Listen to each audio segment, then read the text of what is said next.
Cool.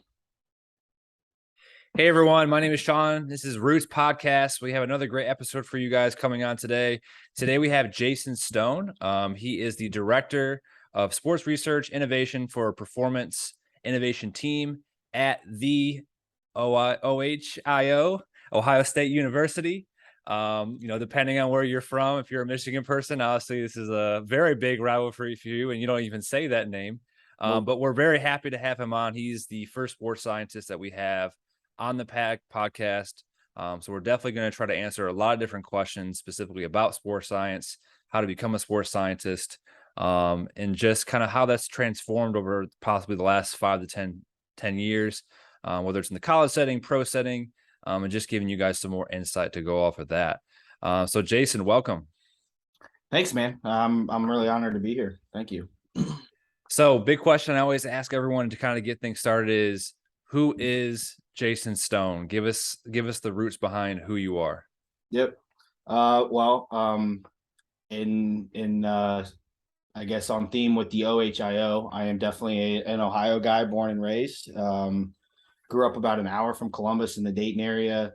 Ohio State sports has actually been a huge part of my life.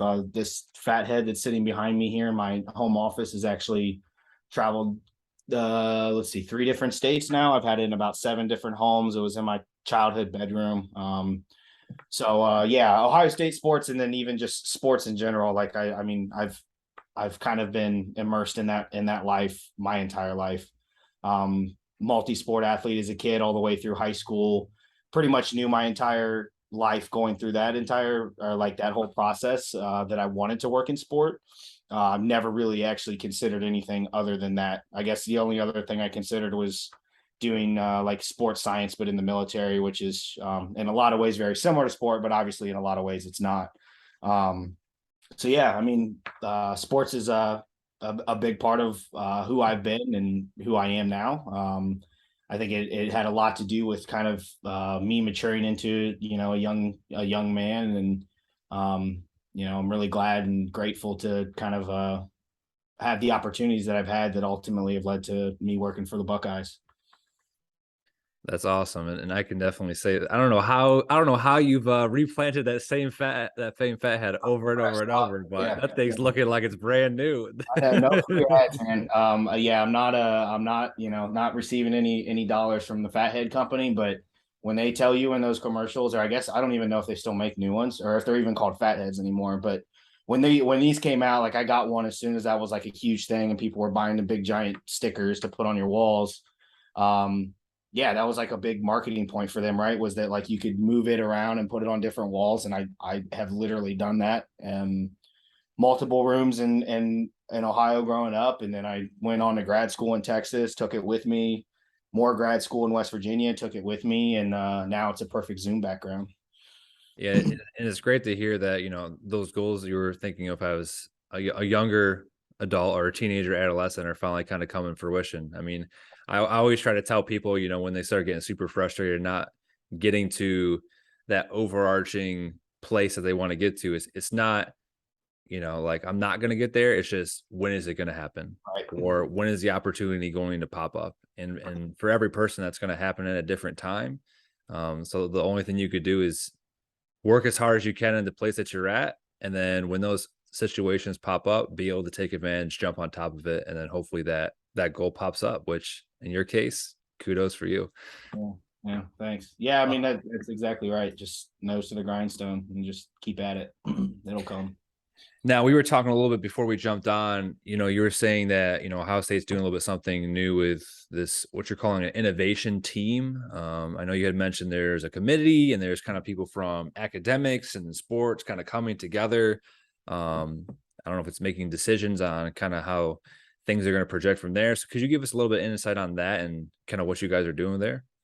Yeah, I mean, that's a perfect overview of it because that's ultimately the purpose. So it all started with a guy that I worked a lot with in West Virginia during my Ph.D. period was Dr. Josh Hagan, who I actually met right out of undergrad a long time ago and kind of got me into the work that they were doing in that lab in the Air Force got me into sports science and performance sciences. So he started it in Ohio State back in almost actually probably a little over a year ago now. Um, and he came to Columbus kind of with this idea of the performance innovation team, or the PIT as we call it. So then when I landed in January, it just continued to grow, and then we brought Justin Merrigan in shortly thereafter, and yeah, we're continuing to grow.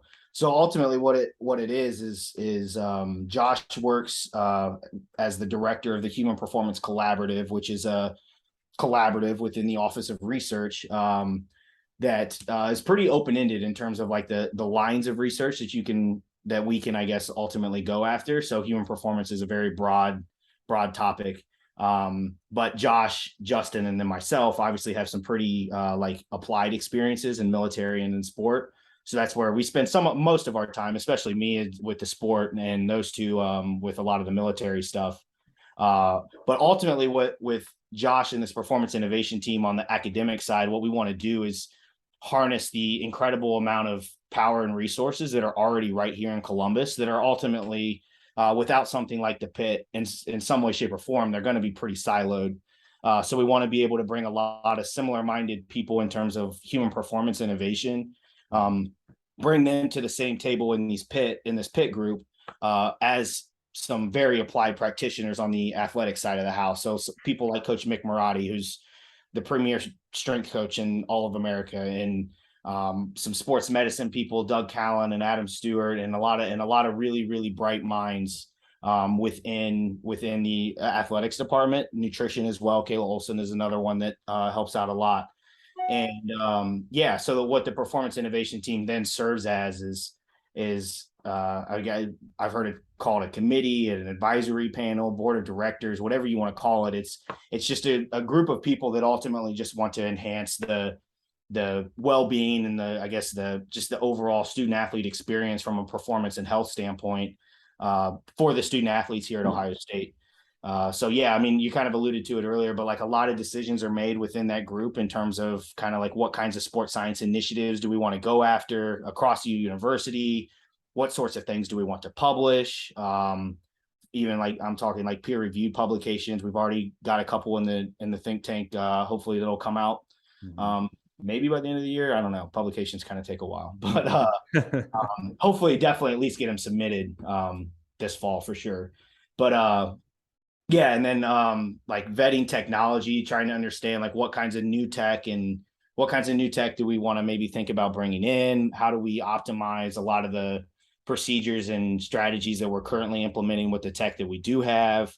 And then from the data side, like from a reporting and basically just trying to develop this closed feedback system of data collection, data analysis, data reporting, data interpretation. How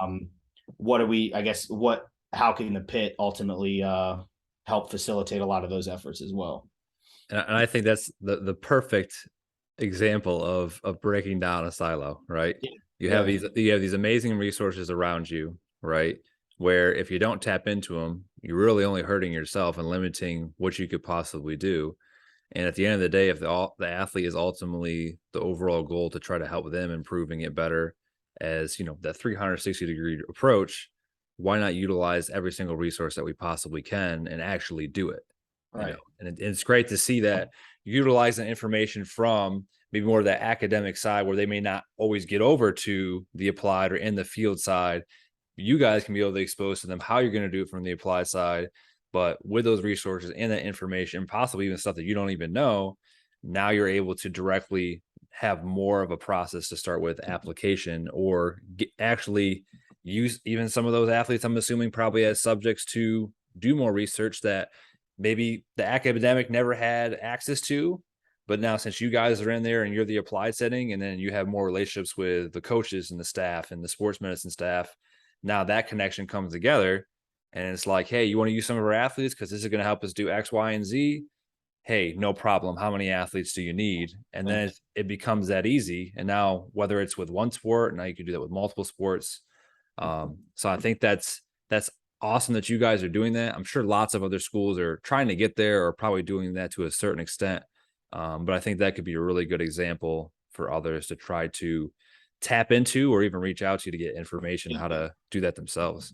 Yeah, for sure. Yeah, I mean, we definitely try and approach it as like absolutely interdisciplinary, like truly interdisciplinary. Like I tried to like explain like what the difference between multi and interdisciplinary is, and multi still leaves these silos where like interdisciplinary is literally the purpose of the pit.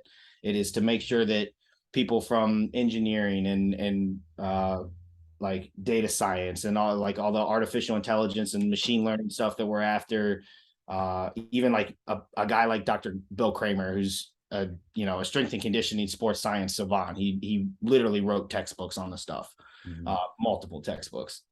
Being able to make sure that all of these people are talking to each other, but not only are they talking to each other, they're also talking in the same room or in the same environment as people like Coach Mick and all these like very applied, obviously practitioners that are literally the boots on the ground doing the day-to-day work of developing these student athletes.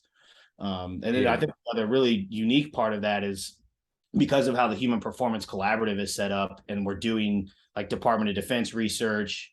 Now we're getting into a lot of like longevity and just overall well-being research that is more like general population, I guess. What we're able to do is, like athletes are extremely healthy people in a lot of ways. So we can start to, extrapolate a lot of things and insights from what we're garnering from the pit and from ultimately our efforts from a performance science standpoint with athletics, and then kind of feeding that up the chain of, getting it back to our partners in the Department of Defense and helping us pursue, I guess, even better research on the like longevity side of things.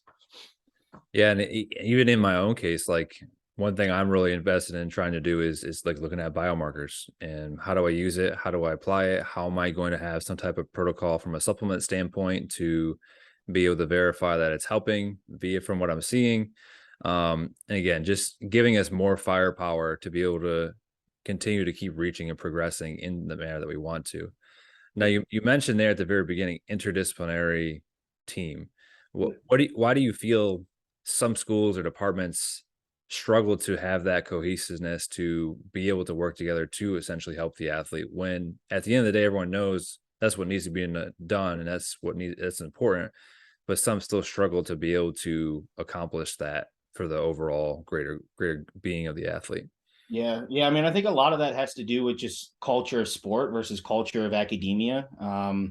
A lot of times those don't really mesh that well. And I mean, a multitude of reasons that vary, I guess, university to university, but regardless, for one way, shape, or one way or another, they're not really, those cultures don't always mesh. And a big part of, I think what leads to like these initiatives not being truly interdisciplinary is a lack of like mutual language of what's being understood and what's being studied.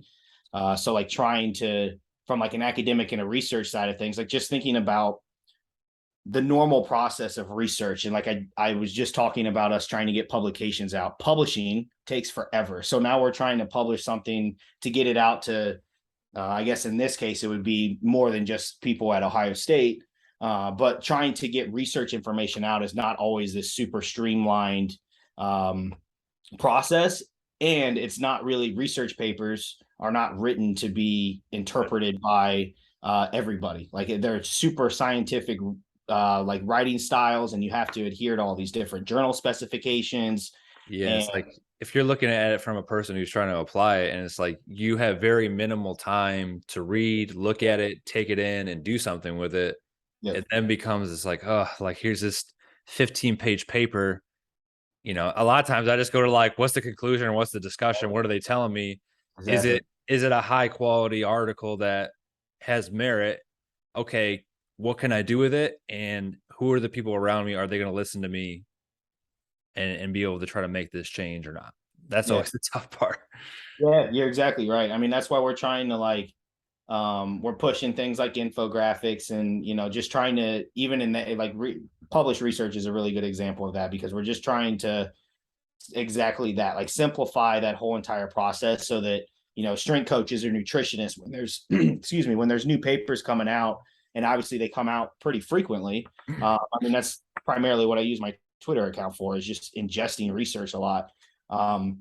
But that's part of like what I enjoy to do as part of my job. And I see it as part of my role and responsibilities as a sports scientist, to stay up kind of up to tune with some of that literature, and then ultimately be able to like distill it down into, instead of having to read 15 pages of a research paper for the nutritionist to actually apply it.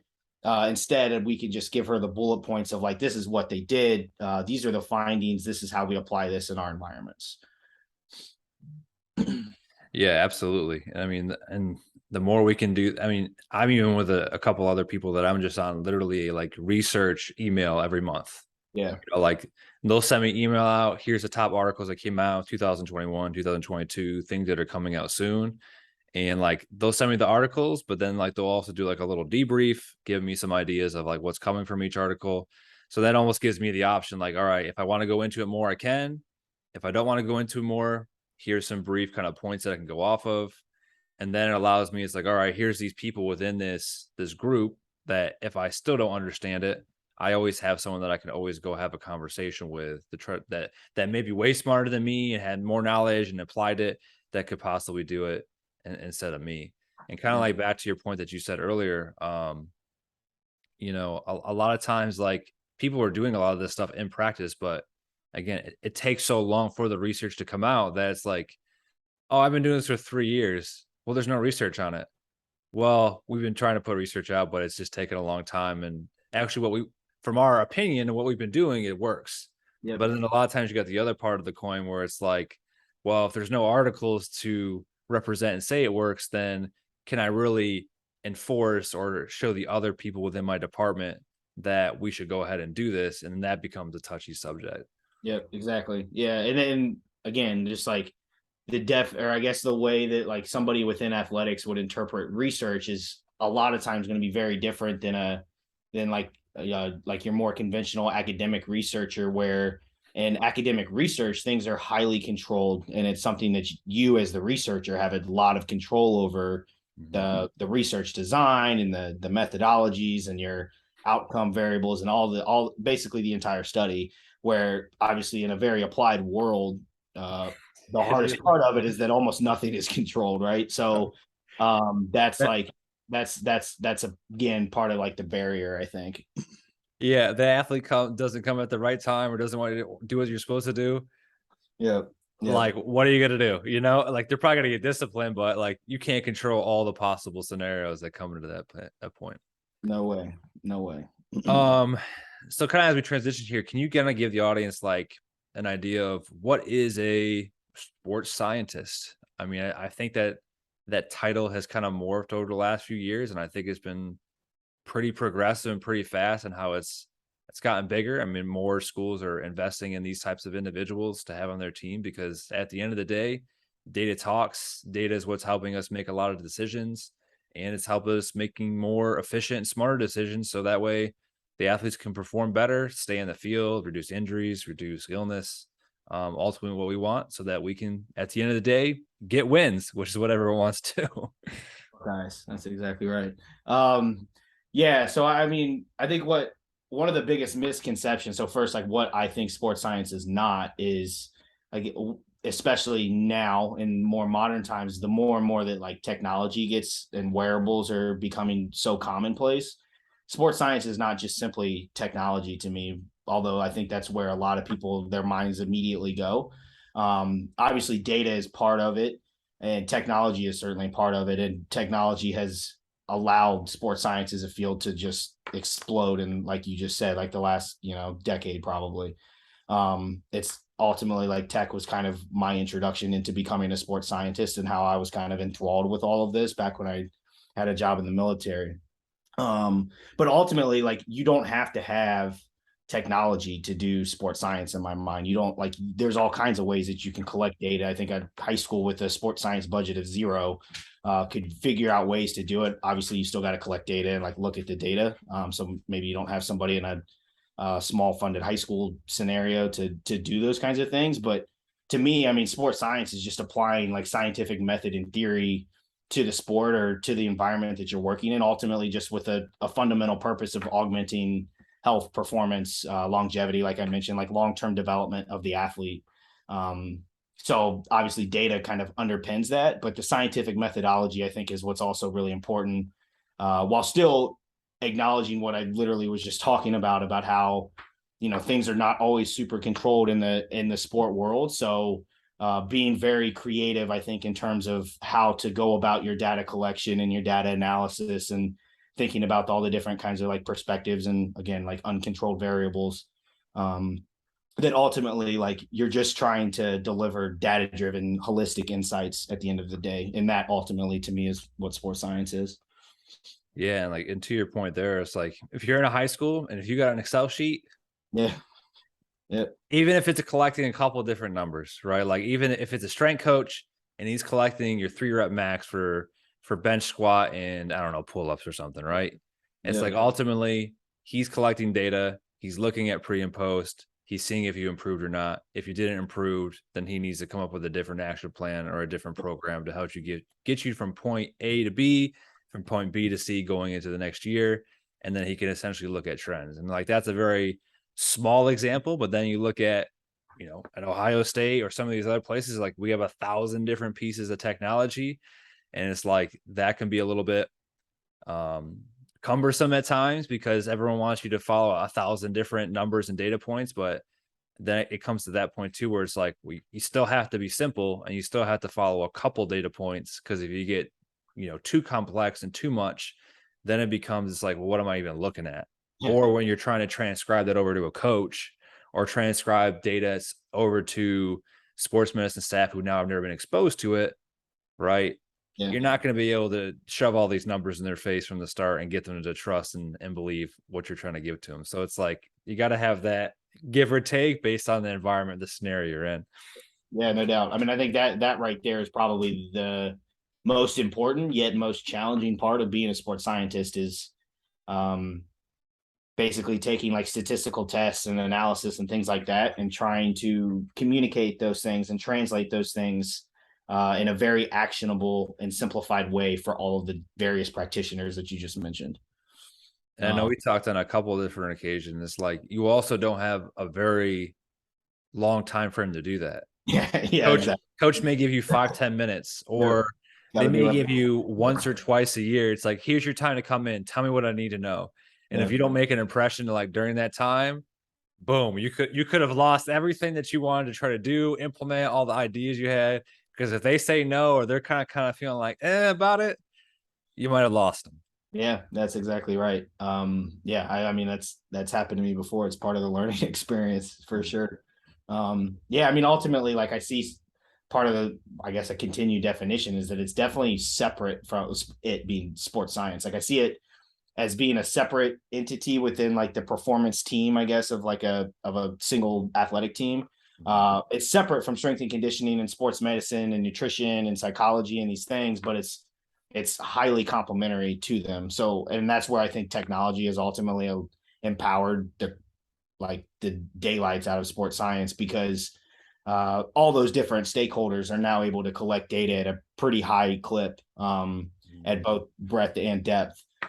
So as a sports scientist, I think a big role is then to be able to collate all that data from all these different stakeholders, bring things together so that you get this very holistic snapshot of your like day to day. I guess readiness is a big buzzword, like readiness of your athletes on a daily basis.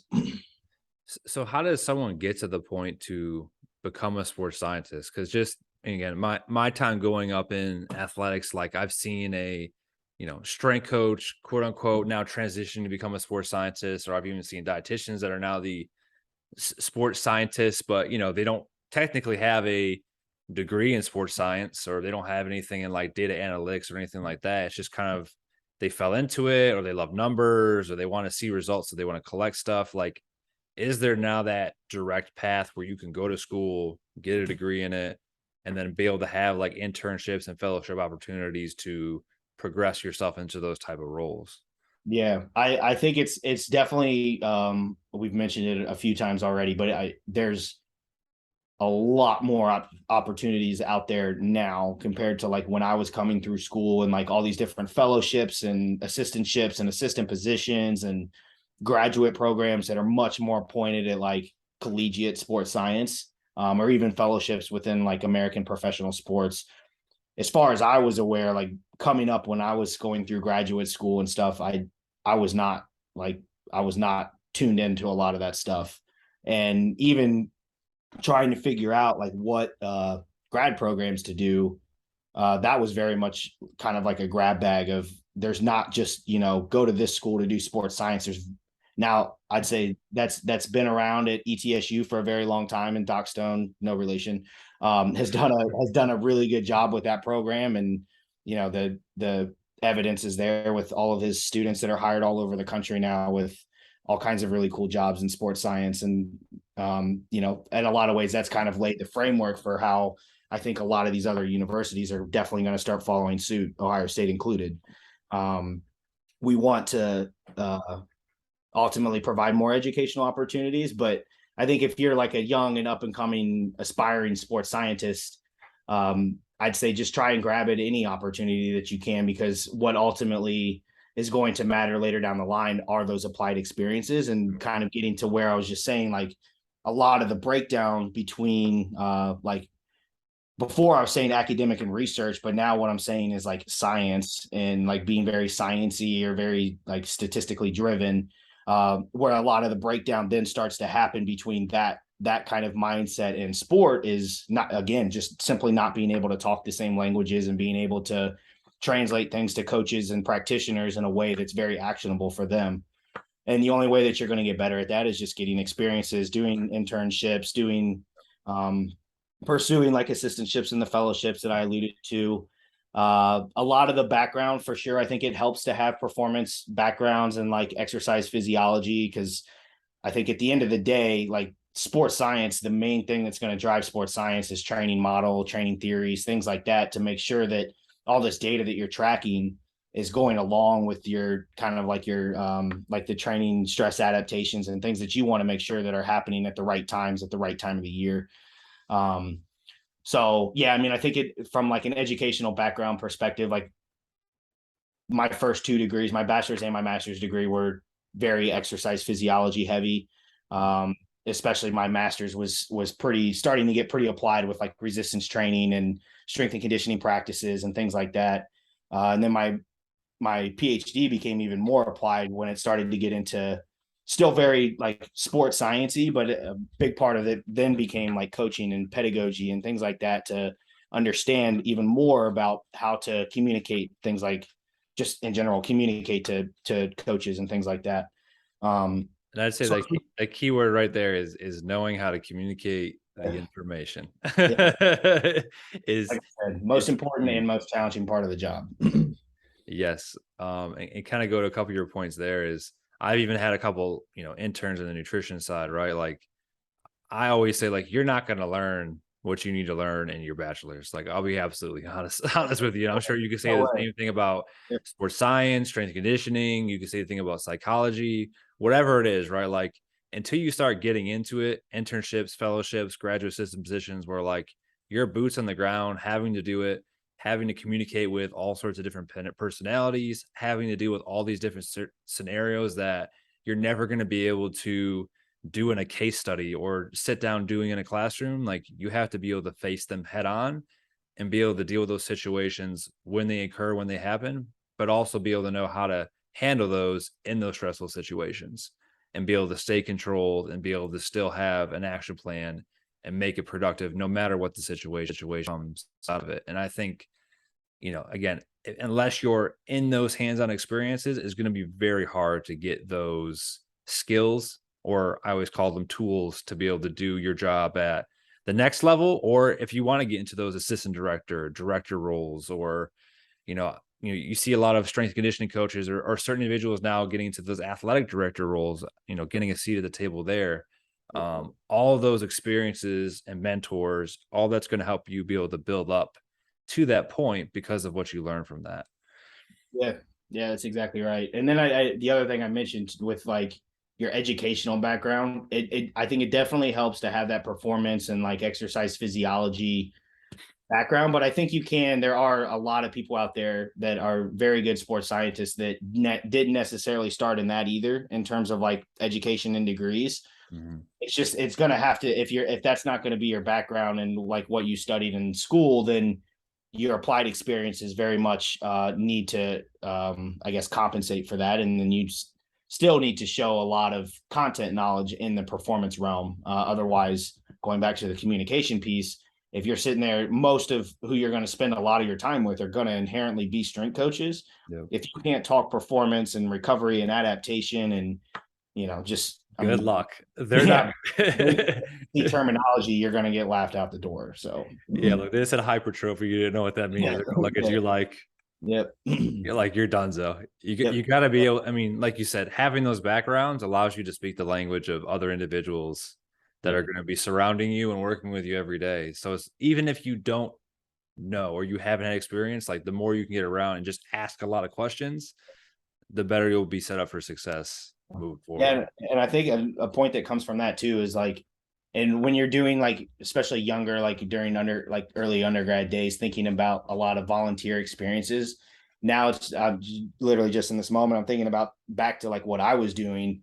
And I think looking at it now, like it definitely helped me because at that time, going through undergrad and even probably a year and a half after undergrad, I was pretty dead set on wanting to do like sports medicine and be like a team physician. That was my childhood dream until I got that job in the Air Force and was like, I think I like performance optimization rather than rehabilitation.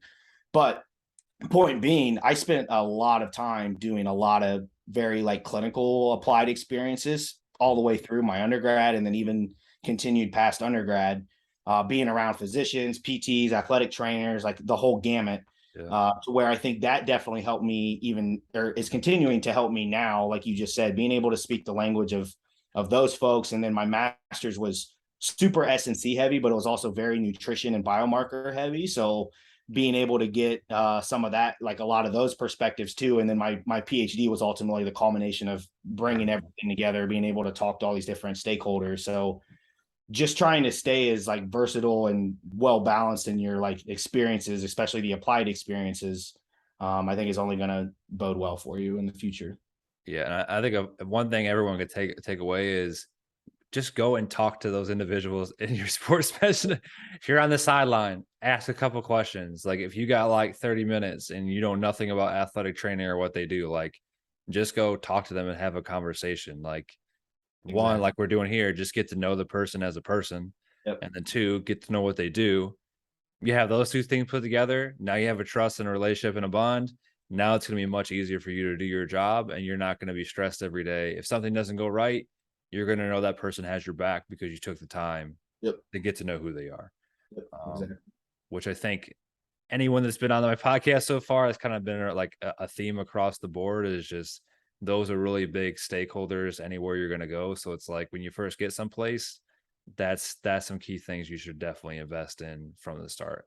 No one cares about your degrees and no one cares about how smart you are. And no one cares that you published 50 articles. Like they could literally care less. If anything, the more that you like double down on that stuff, the less engaged you're going to be because now you're just kind of tooting your own horn and you're not like you're in it for the wrong reasons ultimately.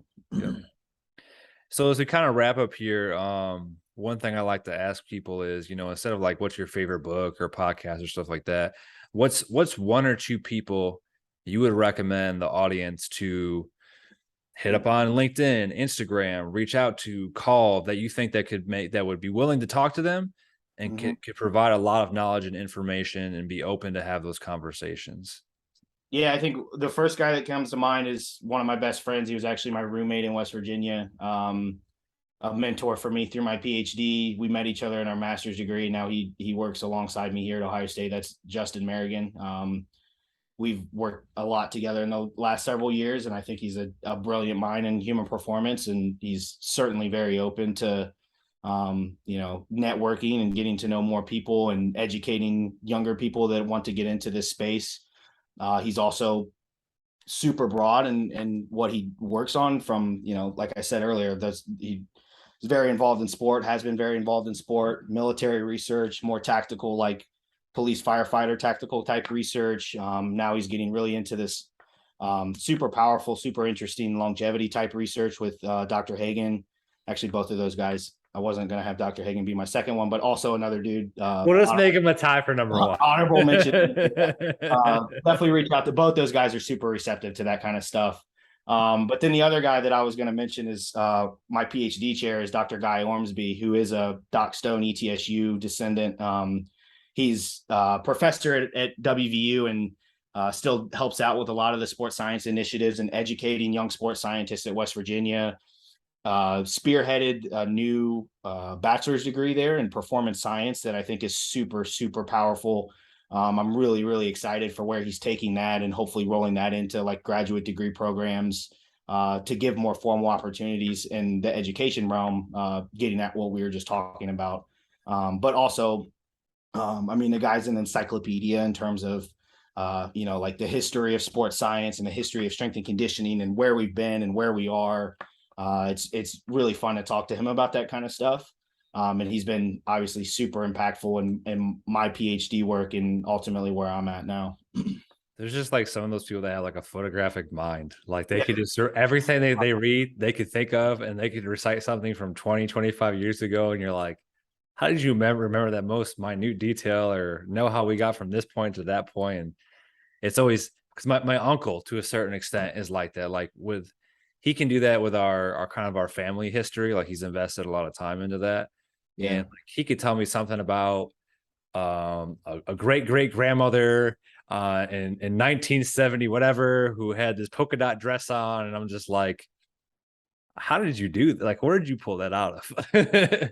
So those individuals are always really impressive to me and those are always the funnest people because like the stuff you can learn from them in a 30 to 60-minute conversation is crazy at times.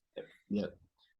Yeah, and the fact that he came from ETSU, like I mentioned that too, like they kind of set the standard for, especially from like the education standpoint of how to prepare sports scientists for the professional world in American sport to be a sports scientist.